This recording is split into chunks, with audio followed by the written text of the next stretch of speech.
안녕하세요. 안녕하세요. 네, 여러분 반갑습니다. 오늘은 제가 그 김가영의 내로남불이라는 유튜브를 운영하고 있는 김가영 씨를 저희 채널에 한번 모셨는데요. 자기소개 간단하게 좀 부탁드립니다. 네, 양강도 회산시가 저희 고향이고요. 또 저는 그곳에서 유치원 교사를 일하다가 2011년도에 탈북하여 13년도에 대한민국에 입국하였습니다. 지금은 종방되었지만요. 월한번 클럽에서 쭉 고속 멤버로 활동하다가 이제는 유튜브로 전향했습니다. 반갑습니다. 네, 고맙습니다. 고향이 양강도 해산. 많이 네. 오죠. 네, 많이 오죠. 근데 양강도 해산 여자들이 결혼 상대로는 꽤 괜찮다라는 소문이 돌더라고요. 정말요? 어떻게 생각하세요? 본인이 어떻게 생각하세요? 일단 모éb부터 먼저 올리고요. 네, 일단 저도 아주 좋다고 생각합니다. 네. 네, 어느 채널 나가서 제가 탈북 미녀 김가영입니다 이렇게 했다가 댓글이 아주 난리 났거든요. 그래요? 근데 또 지금 이런 질문을 하셔가지고 네, 본인 알겠습니다. 스스로 강추하니까 조금 좀 그런데요. 네. 일단은 생활력이 강하고요. 예. 사람이 한국에서나 북한에서나 살려면 생활력 빼놓을 수가 없잖아요. 그쵸. 한국에는 많이 갖춰져 있어가지고 생활력이 그렇게 필요는 북한만큼 필요 없죠. 근데 그래도 보니까 생활력은 필수더라고요. 결혼하면. 그래서 좋죠. 생활력 일단 좋고 또 하나 쪽에서도 예쁩니다. 바로 국경지역에서 이렇게 좀 그 물을 먹는다고 하죠. 그 네네. 물을 많이 먹어서 굉장히 이렇게 미에 뛰어난 거. 중국 물을 많이 먹어서 미에 뛰어나다. 네, 그리고 또 하나는 그 예, 옛날에 알겠습니다. 알겠어요. 거기까지 마세요. 자자찬 이거 뭐 시간 들였더니 이거 알겠습니다. 끝이 없네요. 네. 예. 기회를 주셨으니까 해야 될 거 예. 아니에요. 뭐 그래서 네. 자기 PR 시대라고 하더니 자 그러면 본론으로 저희 들어가 보도록 하죠. 오늘 주제는 북한에서 네. 한국 드라마를 굉장히 많이 보셨다고 들었어요. 한국 드라마를 정말로 북한에서 저희 또래에서 조금 많이 본 사람 손에서 꼽히지 않나 할 정도로 많이 봤죠. 또래에 비해서는 한국 드라마를 굉장히 많이 봤다. 뭐 혹시 기억에 남는 드라마가 있다면 탑 5로 꼽으라면 뭐가 있을까요? 탑5 정말 다 꼽고 싶은데 네네. 일단 딱 5개만 꼽으라 하니까 제일 먼저 가을동화 전 꼽고 싶거든요. 제가 가을동화. 생애 첫 드라마가 예. 가을동화였기 예. 때문에 또 하나 천국의 계단. 초이다. 네, 너무 슬펐어요. 네. 그리고 또 하나 호텔리어라는 드라마가 있어요. 예. 네, 그래서 그 드라마를 봤었고, 마지막 꽃보다 남자. 꽃보다 남자. 드라마를 네네. 봤었고, 그리고 홍길동이라는 드라마가 있어요. 그래요? 네, 홍길동이라는 드라마인데 그 네. 드라마가 근데 우리에서 나오는 홍길동이랑 한국의 홍길동은 다르더라고요. 그렇죠. 여러분들 아마 꽃보다 남자는 최신 드라마라서 누구나 다 잘 아실 것 같고, 자 그렇다면 북한에서 그 거무틱틱한 드라마, 북한 영화들을 이렇게 보다가 한국 드라마나 뭐 영화를 봤을 때 여주인공, 남주인공들을 봤을 때 북한에서 어떤 생각이 들었나요? 기막히죠. 네. 옛날에 그 남남부녀란 말 있잖아요. 그렇죠. 그 말은 현실이 없는 말인 것 같다라는 생각이 들 만큼 북한에서 남남부녀란 말 하잖아요. 그렇죠. 근데 그거 보면서 와 남한의 여배우들 너무 예쁘고 한국 남자 주인공들 너무 멋있는 거. 그 드라마 보는 동안에는 제가 마치 그 주인공이 되는 느낌? 빠져들어 보는데 여자들을 보는 순간에 너무 피부가 너무 곱다. 피부가 좋다. 그 남자들은 너무 키 크고 매너가 좋다. 매너가 좋다. 왜 북한 남자들은 그렇게 매너가 쉽지 않잖아요. 그런 매너가. 네. 알겠습니다. 예. 질문을 잘못 드린 것 같아요. 네, 알겠습니다. 자, 그렇다면은 질문 빨리 주제를 좀 바꿔야 될 것 같아요. 네. 혹시 국경 지역에서 USB나 그 CD 같은 걸 한국 드라마 담겨 있는 그걸 어떻게 구입하셨어요? 대부분 주변 지인이나 친구를 통해서 많이 봤죠. 남자들이 북한 남자들이 여자를 꼬시려면 남한 노래라든가 또 아니면 영화를 이렇게 참 갖다 바쳐야 됩니다. 대시를 좀 하죠.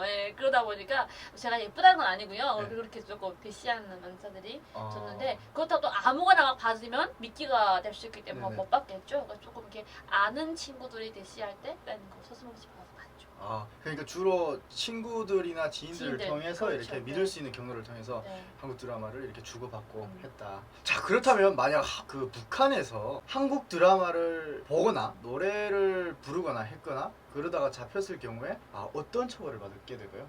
규정상은 그렇잖아요. 뭐 10년 이하 징역 아니면 뭐 유포죄에 들어가면 처형도 된다 네. 하지만 그 사람이 갖고 있는 돈이나 또 권력에 따라서 좀 다르잖아요. 그렇죠. 그러다 보니까 좀 어찌 보면 돈 없는 사람은 드라마 한 번 봐서 죽을 수도 있고 돈 있는 사람은 드라마 아무리 많이 봐도 안 죽을 수 있잖아요. 그래서 그렇죠. 제가 왜냐면 검찰서 아니면 이렇게 보이부 집안의 그 사모님 집에 가면요 항시 드라마 켜놓고 있어요. 한국 드라마를? 한국 한국 드라마를? 드라마. 야, 당황스럽네. 그건 누구 와도 그냥 켜놓고. 그러니까 아는 사람이니까 아는 사람이니까 예. 켜놓고 있어요. 그런 거 보면서 북한에서 처벌? 그 사람이 갖고 있는 그 능력. 능력과 권위에 따라서 네네. 받은 게 다 천차만별이다라고 말하고 싶은 것 같아요.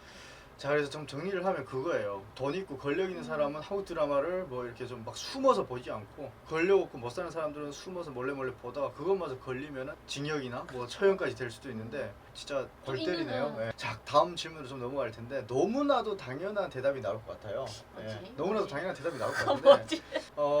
한국 드라마를 많이 본 사람으로서 북한 사람들이 한국 드라마에 그렇게 열광하면서 막 단속이 엄청나게 심하잖아요. 그럼에도 막 목숨 걸고 보는 이유가 있을까요? 혹시 질문자분께서는 보셨나요? 북한에 있을 때? 저도 봤죠. 아 봤죠? 재밌잖아요 일단은. 일단은 재밌고 북한에는 그냥 틀면은 당과 수령물밖에 안 나오고 연애도 솔직히 뻔한 그 연애 스토리를 북한에는 안 나오는데 네. 한국에는 정말 우리가 하는 그 연애 스토리가 다 나오잖아요. 그렇죠. 그러니까 뭔가 현실 같아 보이고 우리보다 잘 살아. 그런 거 볼 때 정말로 그 세계가 궁금한 거죠. 그러니까 계속 빠져드는 것 같아. 맞습니다. 음. 그 한국 드라마를 얼마나 또 잘 만들어요. 이 1화를 보면 2화를 안 볼 수 없게 만들었어요. 예. 그리고 이 같은 한글을 사용하는 나라인데 말을 왜 그렇게 잘해요? 그래요? 그걸 이해했어요, 근데? 응, 아까 그게 처음 이해 못하지. 네. 그래서 막 뺏기게 정해 적고 메모하고 그냥 그막 풀이하는 거지. 네네. 근데 너무 멋있지 않아요? 아. 같은 멘트도 이 안에 네가 있다. 막 이런 멘트도 북한에서 상상도 못하잖아요. 그런 멘트를 북한에서부터 좋아했다고요? 이게 지금 너무 이게 사상이 아주 썩었는데? 담음하고 또 좀 다른 것 같아요. 네네. 저희는 해산이잖아요. 네. 바로 근접에 있다 보니까 굉장히 그런 유행에 민감해요. 어린 친구들이. 그러면 한국 드라마를 많이 보셨으니까 그 탈북에도 그게 한국 드라마가 끼친 영향이 탈북으로도 이어졌다라고 이렇게 배제할 수가 없겠네요. 그렇죠. 음. 친절한 탈북 드라마였고 이게 정말 사실일까? 혹시 손정영 아닐까라고 생각했지만 점점 좀 가면서 그 현실로 보이고 또 하나는 라디오 이런 거 듣고 또 먼저 온 탈북자들 통화라던가 그 주변 사는 거 보이잖아요. 네, 그 한라산 주기라고 하죠. 네네. 그 사람 사는 거 보면은 잘 사니까 아 괜찮나 보다 이런 확신이 드는데 가장 중요한 거는 드라마가 시발점이었죠. 지금은. 드라마가 그래도 탈북의 시발점이었다. 음. 예, 그 정도로 큰 영향력을 끼치었네요. 그렇죠. 예. 자, 알겠습니다. 자, 그렇다면은 그 북한의 드라마 속에서 본 우리 한국과 그 실제로 또 와서 본 한국 얼마나 괴리감이 있을까요? 차이가 많이 나요? 일단 현실은 같아요. 네네. 현실은 같고 그리고 딱 하나가 있다면 조금 아쉬운 점 네. 드라마는 되게 이렇게 멋지고 화려한 것만 쫙 나오잖아요. 그렇죠. 네. 근데 실제로 와보니까 대한민국 서울 딱 하는데 이 서울 맞나요? 하고 창문 막 열어볼 정도로 너무 그러니까 북한은 그렇잖아요. 편의점 가면은 이렇게 보여주기 잘하잖아요. 네네. 그런데 나도 익숙되어 있었나 봐요. 처음에는. 네. 그러니까 이게 조금 보여주기가 안 돼 있는 거죠. 너무 어. 디테일하게 막 빽빽히 차여있는 간판이라든가 네네. 막 길거리에 막 차여있는 뭐 차, 자전거 막 이런 것들이 그때 당시에는 정돈이 안 되어 있는 느낌? 좀 지저분해 보였다. 맞아요. 그러니까 정돈이 안 되어 있는 느낌? 내가 본 드라마 한국 도시 이거 아닌데? 막 이런 생각이 들 만큼 그런 부분이 조금 자, 너무 기대를 좀 많이 한 것도 있고 드라마 속을 보면서 이렇게 좀 한국에 대한 그런 한상이 정말 저는 점점 대한민국 서울이면 굉장히 화려하고 멋있는 줄 알았어요.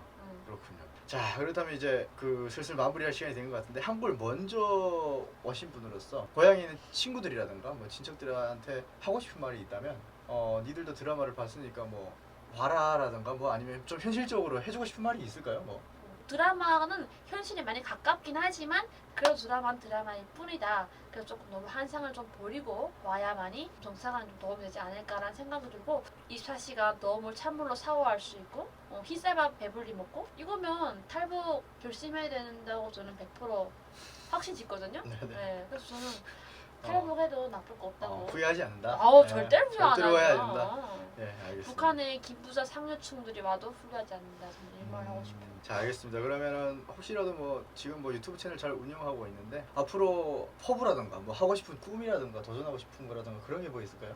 가장 하고 싶은 거는 지금 일단 유튜브 운영했으니까요 구독자가 많이 적거든요. 그래서 일단 구독자 확보와 함께 저희 홍보 좀 많이 하는 게 일단은 가장 시급한 거고요. 두 번째로 한다면 저는 복지 시설 같은 그런 걸 좀 운영할 계획이라서 지금 그걸 하나하나 준비하고 가고 있거든요. 또 그리고 저는 심리 상담사라는 것도 겸하고 있기 때문에 좀 그런 분야에 대해서 조금 많이 지금 돌을 닦고 있는 중이라서요.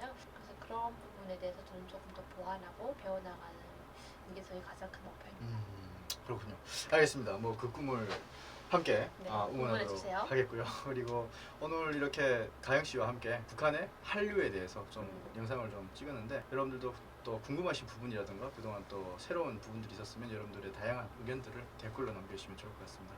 자, 그럼 저희는 다음 영상에서 더 좋은 영상으로 찾아뵙도록 하겠습니다. 오늘도 영상이 좋으셨다면 구독과 좋아요, 알림 설정까지 부탁드리겠고요. 네, 다음 영상에서 뵙도록 하겠습니다. 감사합니다. 감사합니다.